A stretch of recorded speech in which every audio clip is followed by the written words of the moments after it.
Salut tout le monde, c'est Dimplay.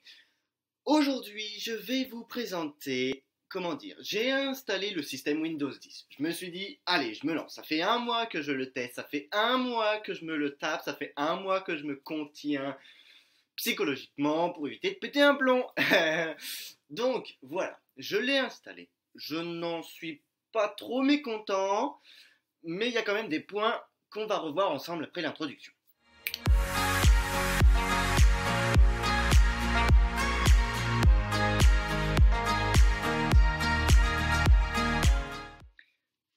Donc, alors, ce petit système Windows 10 nous offre la possibilité d'explorer la totalité de notre configuration matérielle, c'est-à-dire que sur mon Windows 8.1 professionnel que j'avais précédemment, je ne pouvais pas démarrer en UEFI parce que j'avais pas la bonne version de Windows fournie avec l'achat de mon PC que j'ai configuré moi-même sur un site internet.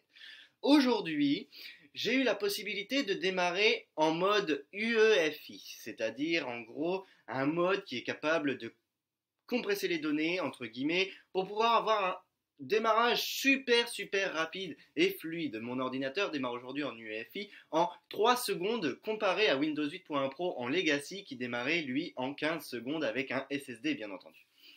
J'ai également fait la mise à jour de mon BIOS, sachant que c'est un BIOS MSI.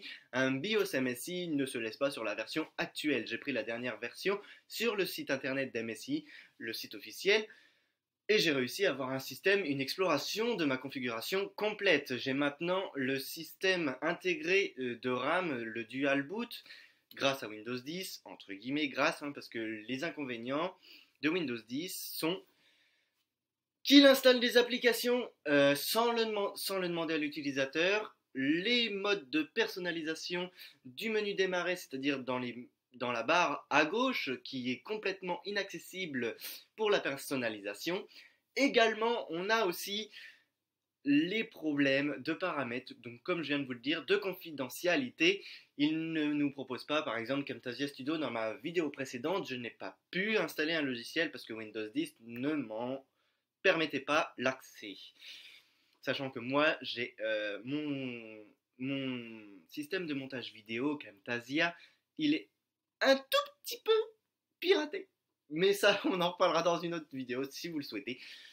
Enfin bon, je vais directement passer sur le système, sur mon bureau. Pour mettre un terme à cette vidéo, je mets un point fort sur le fait que Windows protège davantage avec son nouvel antivirus tout puissant. Il est génialissime. Il n'y a plus besoin d'antivirus. Enfin, il est déjà intégré au système. C'est surtout ça que je veux dire. Parce qu'en fin de compte, il n'est pas compatible avec les autres. Donc on n'a pas trop le choix de toute façon. Donc aussi, j'ai eu des soucis avec mes pilotes audio, vidéo. Bon, c'est vrai. Quand on installe Windows 10, il met des pilotes. Certes, ok. Il les met tout seul. Certes, ok. Jusqu'à là, tout va bien. Sauf que c'est des pilotes hérités et non pas des pilotes officiels. Voilà. Donc j'ai été obligé d'aller les chercher sur les sites officiels de... Par exemple, ma carte graphique, c'est une ATI de Radeon. Donc c'est une MSI.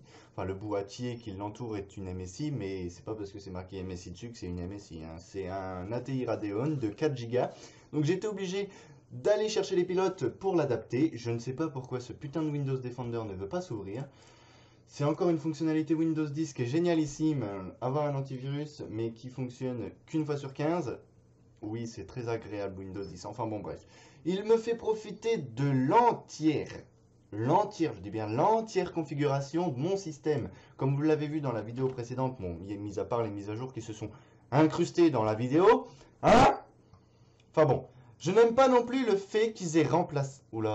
Je n'aime pas non plus le fait qu'ils aient remplacé le Windows PowerShell avec le CMD. Bon, certes, il est toujours accessible en faisant ça, mais bon, sinon, quand on fait ça, avec ça, c'est Windows PowerShell qui s'ouvre.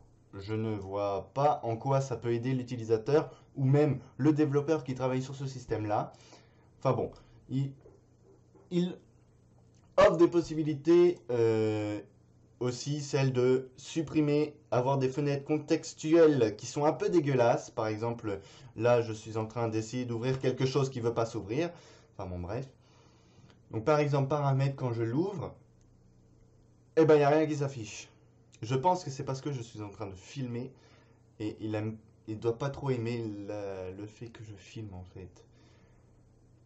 Ça me fait chier ce système de merde. Si je peux rien ouvrir en faisant des tutoriels, ça ne sert à rien. Bon, enfin bon, bref, vous avez compris le principe. Windows 10, c'est bien, mais c'est pas bien, parce que dans un sens, j'ai réussi à éviter qu'il espionne mes programmes. C'est pour ça que j'ai réussi à installer Camtasia. Comme je vous l'ai dit précédemment, il n'est pas très légal.